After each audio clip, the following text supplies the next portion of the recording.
列がある。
今から、スーパーに行きます。もう家の冷蔵庫も空っぽだし、あと米がなくて、でこっちは普通のスーパーは美味しいアジアの米が置いてなくて、タイ米とかジャスミン米とか長めのドライなやつなので、アジア系のスーパーに行こうかなって思ってます。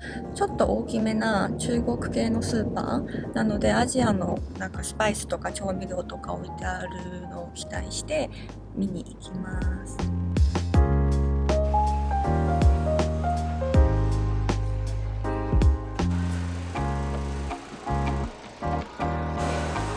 China やばい、これ中国じゃん。なんかさ、アジアっぽい匂い。スパイス。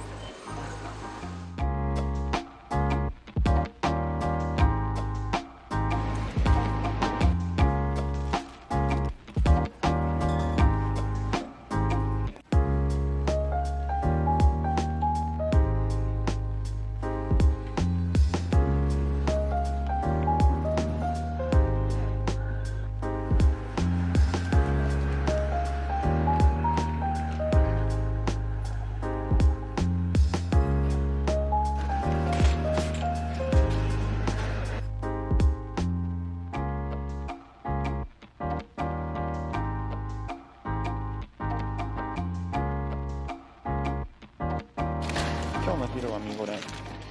がいいの。何年も経ってな。美味しいよね。めっちゃ美味しい。そんなに買わなくていいでしょ。いやだって2回ぐらい食べたいでしょ。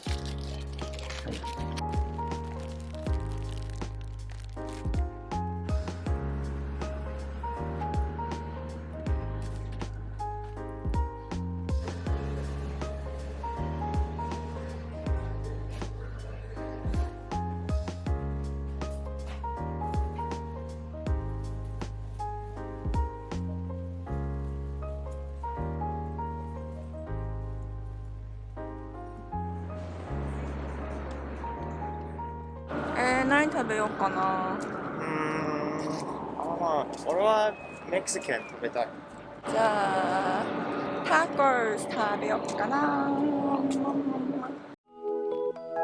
今日ね、お昼食べるところは大きいフードコートみたいなところです。メキシカンもあるし、アメリカンのバーガーもあって、あとタイ料理だったりフュージョンのお寿司とかもあります。